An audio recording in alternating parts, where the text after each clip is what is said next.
Ça y est, on a commencé notre voyage dans Ecclésiaste, dans notre défi lecture de la Bible de l'aurore au crépuscule. Si tu as raté le début, c'est juste hier qu'on a commencé, donc pas de panique, tu peux te mettre à jour. Et là, on va continuer notre voyage, donc reste jusqu'à la fin. Franchement, ne manque pas, surtout si tu n'as jamais lu, c'est l'occasion. Merci Seigneur, vraiment, parce que tu nous fais découvrir, redécouvrir vraiment ta parole. Merci parce que tu es vivant aujourd'hui, hier et éternellement. Merci pour tous ceux qui sont avec moi. Bénis-les là où ils sont. Permets-nous d'arriver ensemble à l'Apocalypse et permets-nous de comprendre le passage du jour au nom de Jésus. Amen. Alors, on continue. Donc, Ecclésiaste 3, verset 12. Aussi ai-je conclu qu'il n'y a rien d'autre qui soit bon pour lui que de jouir du bonheur et se donner du bon temps durant sa vie.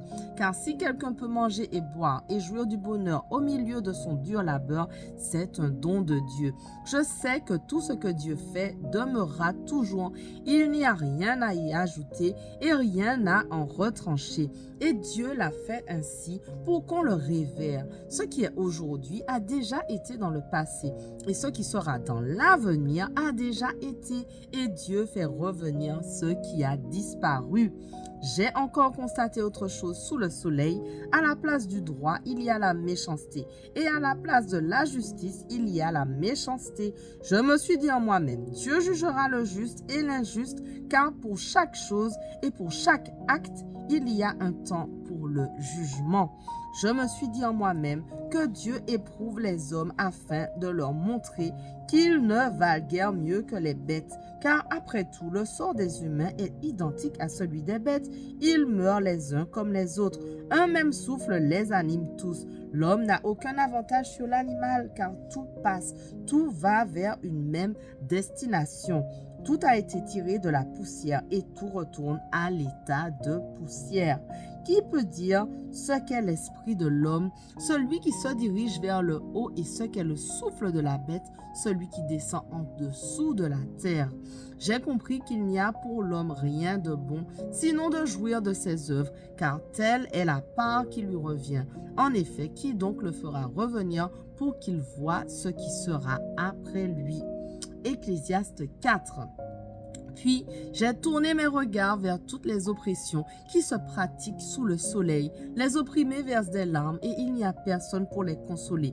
La force est du côté de leurs oppresseurs. C'est pourquoi ils n'ont pas de consolateur. Alors j'ai trouvé que les morts qui ont déjà fini leur carrière sont plus heureux que les vivants qui n'ont pas encore achevé la leur, et encore plus heureux que tous deux est celui qui n'est pas encore venu à l'existence parce qu'il n'a pas vu tout le mal qui se commet sous le soleil.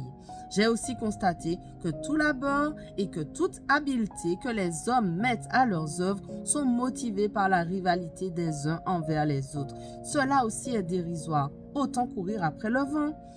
Celui qui se croise les bras est un insensé et il se détruit lui-même.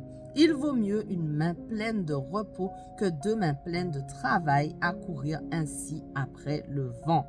J'ai encore constaté une autre chose dérisoire sous le soleil. Voilà un homme seul qui n'a personne avec lui, ni fils, ni frère, et pourtant il travaille dur sans jamais s'arrêter. Jamais ses yeux ne se rassasient de richesse, et pourtant il se dit, pour qui donc est-ce que je travaille si dur? Pour qui est-ce que je me prive de bonnes choses? Cela aussi est dérisoire, c'est un mal affligeant. Mieux vaut être à deux que tout seul. On tire alors un bon profit de son travail. Et si l'un tombe, l'autre le relève. Mais malheur à celui qui est seul et qui vient à tomber sans avoir personne pour l'aider à se relever. De même, si deux personnes dorment ensemble, elles se tiennent chaud. Mais comment celui qui est seul se réchauffera-t-il? Un homme seul est facilement maîtrisé par un adversaire, mais à deux, ils pourront tenir tête à celui-ci, et une corde à triple brin n'est pas vite rompue. Mieux vaut un jeune homme pauvre mais sage qu'un roi âgé et stupide qui ne sait plus écouter les conseils.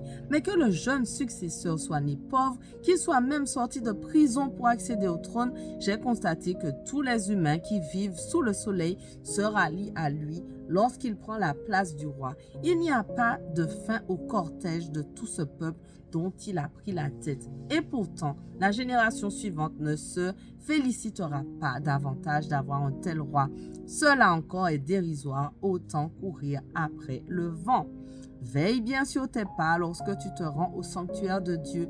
Il est préférable de s'y rendre pour écouter plutôt que pour offrir des sacrifices à la manière des insensés qui n'ont même pas conscience de faire le mal. Ecclésiaste 5. Ne te presse pas d'ouvrir la bouche et ne te laisse pas entraîner par ton cœur à formuler hâtivement des promesses en présence de Dieu, car Dieu est au ciel et toi tu es sur la terre. Que tes paroles soient donc peu nombreuses. En effet, de même que les rêves naissent de la multitude des occupations, de même un flot abondant de paroles engendre des propos inconsidérés.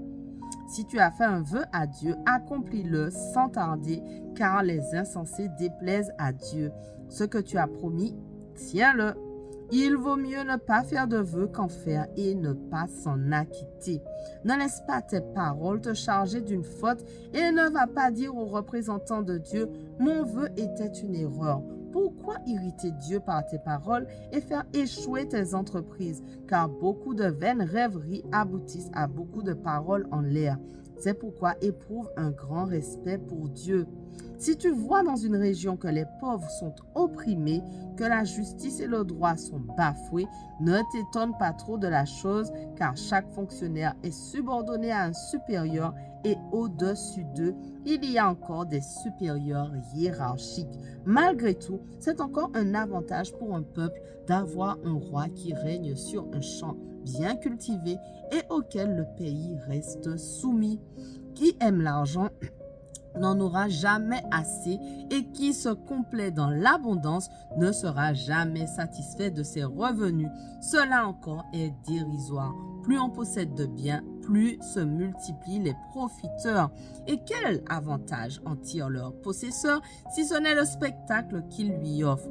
D'où est le sommeil du travailleur, qu'il ait peu ou beaucoup à manger, mais l'abondance du riche l'empêche de dormir. J'ai vu sous le soleil une calamité affligeante.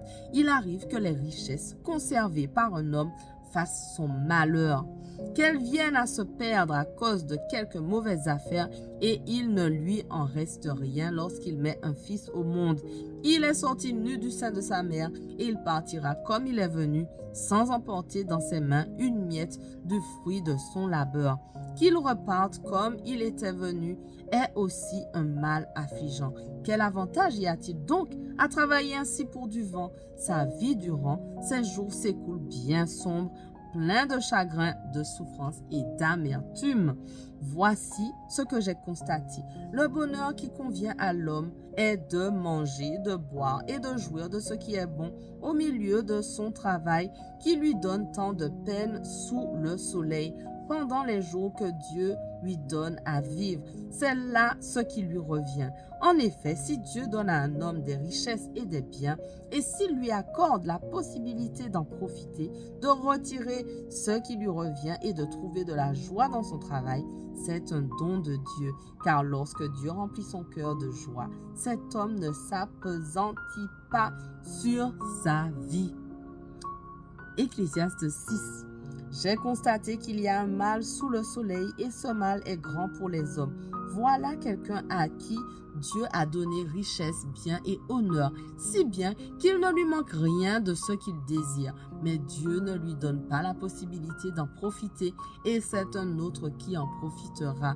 Cela aussi est dérisoire, c'est un mal affligeant. Un homme peut avoir 100 enfants et vivre de longues années, mais quelque nombreux que soient les jours de son existence, s'il n'a pas joui du bonheur et s'il n'a même pas de sépulture, je dis qu'un enfant mort-né a un sort meilleur que le sien, car l'avorton est né en vain. Il retourne dans les ténèbres et son souvenir sombre dans la nuit de l'oubli. Il n'a pas vu le soleil, il n'a rien su du monde, il est donc plus tranquille que cet homme.